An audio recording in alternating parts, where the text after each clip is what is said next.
Welcome to my YouTube channel. Marketing management के part 7 में हम लोगों ने प्राइस एंड फैक्टर डिस्कस किए थे, प्राइस मिक्स डिस्कस किए थे। अब हम लोग डिस्कस करने जा रहे हैं प्रमोशन मिक्स। प्रमोशन मिक्स में बहुत सारे टूल्स आते हैं जिसमें हम लोग एडवर्टाइजमेंट और पर्सनल सेलिंग डिस्कस करेंगे इस वीडियो में। सबसे पहले हम लोग देखते हैं प्रमोशंस क्या होता है। प्रमोशन मिक्स पहले भी एक बार बताया जा चुका है, जिस समय मार्केटिंग मिक्स आपको बताया गया था। फिर भी एक बार और देख लेते हैं। प्रमोश ये जो पी है उससे 4 पीज होते हैं, लेकिन ये जो पी है इसका मतलब है combination of promotional tools used by an organisation. Promotion के बहुत सारे टूल्स हैं, जैसे एडवर्टाइजमेंट है, पर्सनल सेलिंग है, सेल्स प्रमोशन है, पब्लिक रिलेशन है, डायरेक्ट मार्केटिंग है। तो इस तरह के जितने भी प्रमोशनल टूल्स हैं उनका जो कम्बिनेशन होता है used by an organization to communicate and persuade customer to buy its product। Customer को हमें मोटिवेट करने के लिए, कम्युनिकेट करने के लिए या उन्हें एनकरेज करने के लिए हम जो भी तरीका अपनाते हैं, जिस भी तरीका को, जो भी टूल्स अपनाते हैं उसको हम लोग प्रमोशन मिक्स बोलते हैं।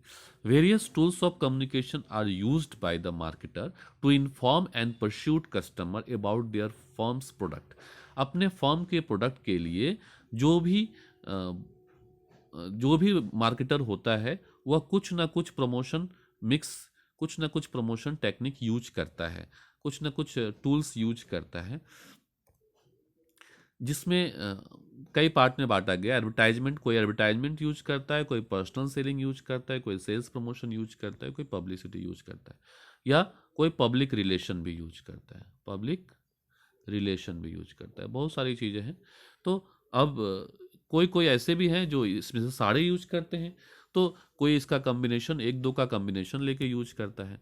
तो the tools are also called element of promotion mix. इसको हम लोग क्या बोलते हैं? प्रमोशन मिक्स का एलिमेंट्स बोलते हैं। And can be used in different combination to achieve the goal of the promotion. और इसको अलग अलग तरीके से यूज किया जा सकता है प्रमोशन करने के लिए गुड्स का। For example, consumer goods firm में use more by of advertising through mass media. Consumer goods जो है, तो कंज्यूमर सब तरफ फैला हुआ है, पूरे कंट्री में फैला हुआ है, और तो उस वहाँ तक हमें रीच होना है तो हमें मास मीडिया लेना पड़ेगा, मास मीडिया का हेल्प लेना पड़ेगा।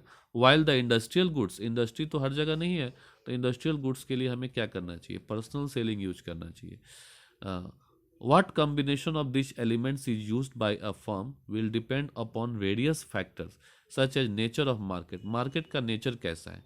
अगर स्मॉल लेवल का है कि नेशनल लेवल का मार्केट है, उसके हिसाब से हम डिसाइड करेंगे। प्रोडक्ट का नेचर कैसा है, प्रोडक्ट कैसा है, उसके ऊपर डिपेंड करेगा।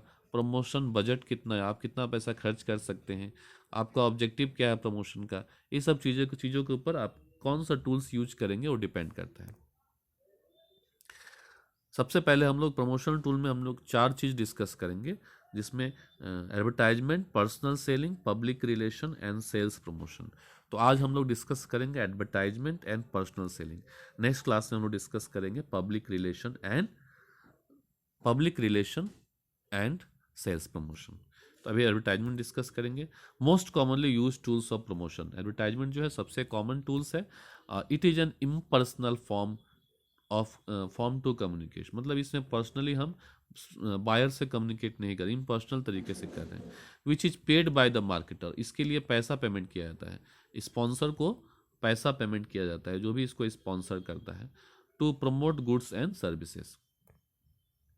Common mediums are newspaper, magazine, television, radio, ये सब एडवर्टाइजमेंट का कॉमन मीडियम। आजकल वेब पब्लिशिंग भी आ रही है, वेबसाइट पे एडवर्टाइज कर रहे हैं, मोबाइल के थ्रू एडवर्टाइज कर रहे हैं, मैसेज के थ्रू एडवर्टाइज कर रहे हैं, बहुत सारे तरीका है।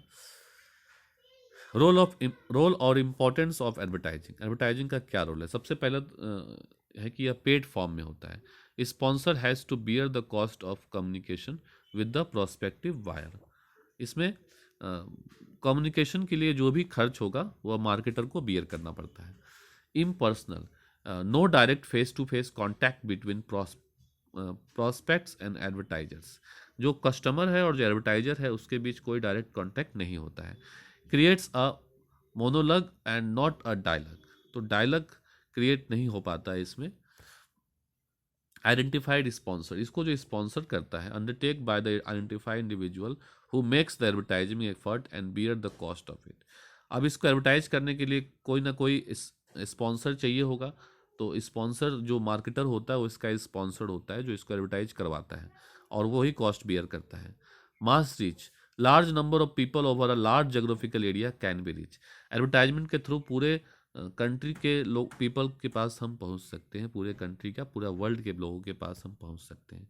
Enhance customer satisfaction and confidence, create confidence and prospective buyers feel more comfortable and assured about the product quality. अब जो बायर बार बार टीवी पे किसी प्रोडक्ट का ऐड देख रहा है, एडवर्टाइजमेंट देख रहा है, तो वो समझता है कि हम इस प्रोडक्ट से फैमिलियर हो गए, और वो आसानी से उस प्रोडक्ट को यूज करता है। जिस प्रोडक्ट का वो एडवर्टाइजमेंट नहीं देखता है वो उसको यूज नहीं करता है। Expressiveness.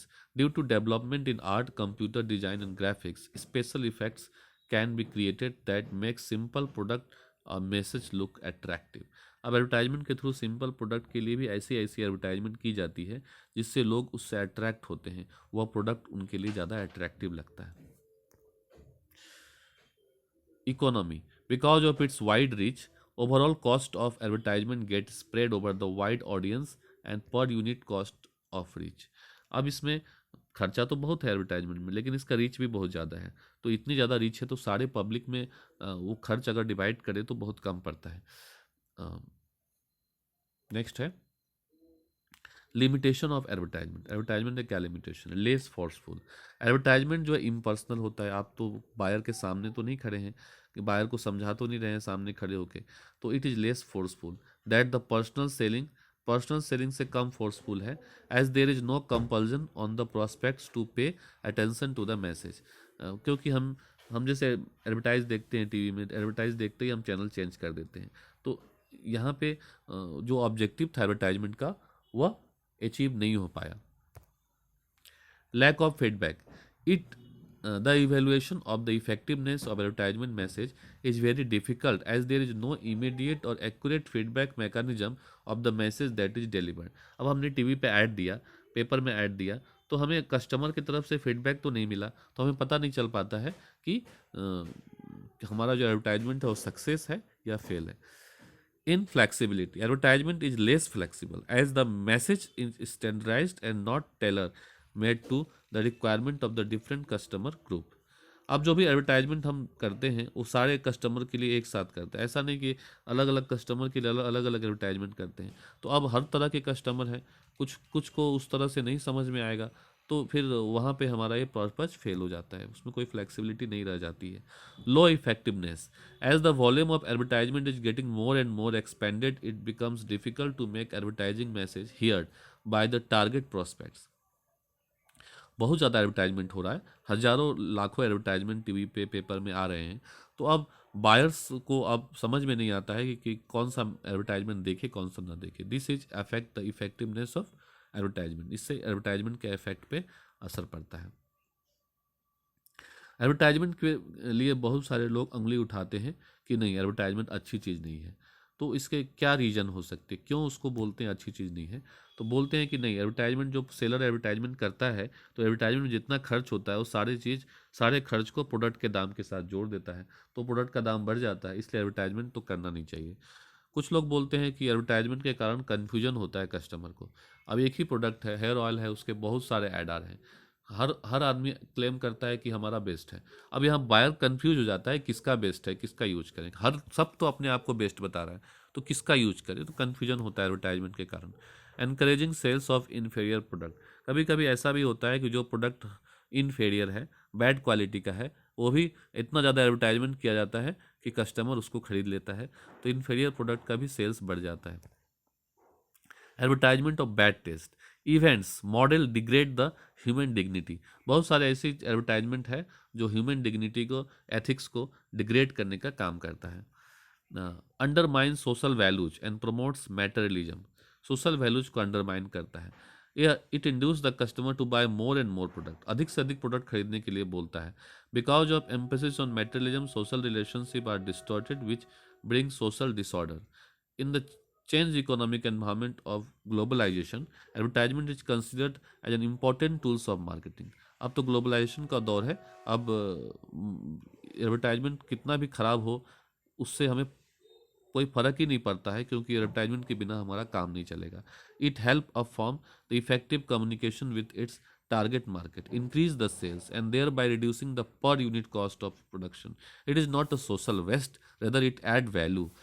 कुछ लिमिटेशन तो हर चीज़ में होता है, तो इसीलिए हम ऐसा नहीं कह सकते एडवर्टाइजमेंट पूरी तरह से ख़राब है, क्योंकि एडवर्टाइजमेंट के ऊपर ही पूरा मार्केटिंग टिका हुआ है। तो सोशल वेस्ट नहीं है, यह वैल्यू को ऐड कर रहा है to the social cause by giving a boost to the production and generating employment, क्योंकि इसके कारण प्रोडक्शन भी बढ़ता है और अधिक से अधिक लोगों को एम्प्लॉयमेंट मिल रहा है, तो फिर सोशल वैल्यूज को बढ़ा भी रहा है, वैल्यू ऐड भी कर रहा है। नेक्स्ट है पर्सनल सेलिंग। पर्सनल सेलिंग क्या होता है? पर्सनल सेलिंग, कोई सेल्समैन आकर के आपके घर में आपको समझा रहा है किसी प्रोडक्ट के बारे में और आप समझ रहे हैं और तब आप प्रोडक्ट खरीद रहे हैं, तो पर्सनल सेलिंग होता है। आपके घर में कोई LIC एजेंट आ रहा है, तो LIC एजेंट पर्सनल सेलिंग कर रहा है, वो पॉलिसी डॉक्यूमेंट आपको बेचता है, तो आपको समझाता है और आपको मोटिवेट करता है। तो personal selling consist of contracting prospective buyer of product personally. इसमें एडवर्टाइजमेंट की तरह नहीं है कि आप दूर से ही एडवर्टाइज कर रहे हैं प्रोडक्ट का, यहाँ पे सेल्समैन के थ्रू प्रोडक्ट के बारे में बायर्स के पास जाकर के उन्हें बताते हैं। That is face to face interaction between seller and buyer for the purpose of sale. आप लोग देखे होंगे आपके घरों में कभी कभी दरवाजे पे नॉक होता है, तो कोई सामान बेचने के लिए आया है, तो बोलता है आप देख लीजिए प्रेशर कुकर है या कुकवेयर सेट्स है, आप देख लीजिए, देख के खरीद लीजिए, बहुत अच्छा है। तो ये वह कौन आदमी है? वह सेल्समैन है। LIC एजेंट घर में आता है, वो भी क्या है? सेल्समैन है। कोई आ रहा है, बोला हमारे बैंक में अकाउंट खुलवा लीजिए, ये सारे फीचर्स हैं, आपके पास आकर के आपको समझा रहा है, वो भी क्या है? सेल्समैन है। इसको भी पर्सनल सेलिंग बोलते हैं। फीचर्स ऑफ पर्सनल सेलिंग क्या है? पर्सनल कॉन्टैक्ट होता है, इसमें पर्सनल कॉन्टैक्ट होता है। दूसरा है ओरल कन्वर्सेशन होता है। क्विक सॉल्यूशन ऑफ क्वेरीज, इस यहाँ पे कस्टमर का कोई क्वेरीज होता है तो उसको तुरंत सॉल्व किया करता है। रिसिप्ट ऑफ एडिशनल इन्फॉर्मेशन, और जो कुछ ज़्यादा इन्फॉर्मेशन भी चाहिए वो भी उसको मिल जाता है। Development of relationship with the prospective customer which में becomes important in marketing sales. अब जो कस्टमर के साथ एक सेल्समैन का रिलेशन बन जाता है वो आगे लंबे समय तक चलता है, जो सेल्स को बढ़ाने में हेल्प करता है। एक अच्छे सेल्समैन जो पर्सनल सेलिंग का काम करे, एक अच्छे सेल्समैन की क्या क्वालिटी होनी चाहिए? उसका फिजिकल क्वालिटी अच्छा होना चाहिए, tidy appearance, good posture, cheerful smile होना चाहिए। फिर psychological quality, good nature with empathy and ego drive होना चाहिए। टेक्निकल क्वालिटी होना चाहिए, फुल टेक्निकल नॉलेज होना चाहिए about the product and good communication skill होना चाहिए, polite, tactful, having good manners, honesty उसके पास होना चाहिए, कर्टसी होना चाहिए। Persistence, must not give up as one additional argument can close a sale. Capacity to inspire trust, capacity होना चाहिए कि वो ट्रस्ट को इंस्पायर कर सके। एडवर्टाइजमेंट और पर्सनल सेलिंग में क्या डिफरेंस है? तो फॉर्म की बात करें तो यह एडवर्टाइजमेंट जो है इम्पर्सनल होता है और पर्सनल सेलिंग पर्सनल होता है, इसके नाम के साथ ही पर्सनल। रीच की बात करें तो ये रीच मासेस, बहुत ज़्यादा लोगों तक पहुंच हो सकती है, लेकिन ये बहुत ज़्यादा लोगों तक नहीं जा सकते हैं, सिर्फ लिमिटेड लोगों तक ही जा सकते हैं। कॉस्ट की बात कर रहे हैं तो एडवर्टाइजमेंट का कॉस्ट पर पर्सन तो लो होता है, लेकिन इसमें कॉस्ट पर पर्सन हाई होता है। मीडियम की बात करें तो इसमें mass media such as TV, radio, newspaper use होता है। इसमें मीडियम जो होता है सेल्स पर्सन होता है पर्सनल सेलिंग का। फ्लैक्सिबिलिटी, इट इज़ इनफ्लैक्सिबल, मतलब हम अचानक से कभी चेंज नहीं कर सकते एडवर्टाइजमेंट को, लेकिन पर्सनल सेलिंग फ्लैक्सिबल है क्योंकि सेल्स प्रेजेंटेशन को चेंज करके हम चेंज कर सकते हैं। Time, it can cover wide market, short time में ज़्यादा मार्केट कवर कर लेगा और ये बहुत ज़्यादा टाइम लग लेता है कवर करने में। Type of message, message of advertisement is standardize, fixed message होता है, वही हमेशा एडवर्टाइज किया जाता है। इससे मैसेज तो सेल्समैन के ऊपर डिपेंड करता है, सेल्स क्या बात बोलेगा वो सेल्समैन कस्टमर के रिक्वायरमेंट के हिसाब से बोलता है। Feedback, it lack direct feedback, advertisement में डायरेक्ट फीडबैक नहीं होता है, मतलब कस्टमर जो है वह सेल्समैन को या सेलर को नहीं बता पाता है। इसमें सेल्समैन तो होता ही नहीं है, कस्टमर जो है सेलर को, मार्केटर को नहीं बता पाता है कि वो एडवर्टाइजमेंट से मोटिवेट हुआ या नहीं हुआ। लेकिन पर्सनल सेलिंग में तुरंत पता चल जाता है, डायरेक्ट मोटिवेशन मिलता है। फीडबैक मिलता है। Role, it help in creating interest in consumer in forms product, interest create करने में हेल्प करता है, डिसीजन मेकिंग करने में हेल्प करता है। Utility, it is useful to ultimate customer by creating awareness about the product, ये प्रोडक्ट के बारे में अवेयरनेस दिलाता है। Personal selling, it is more useful to intermediate like trader and retailers, retailer और ट्रेडर के लिए ज़्यादा यूजफुल है पर्सनल सेलिंग। तो इसी के साथ ही हमारा दो टॉपिक अभी प्रमोशन मिक्स का समाप्त होता है, एक एडवर्टाइजमेंट और दूसरा पर्सनल सेलिंग। अगले वीडियो में हम लोग डिस्कस करेंगे public relation and sales promotion. इसी के साथ ही यह टॉपिक यहीं समाप्त होता है। Thank you very much.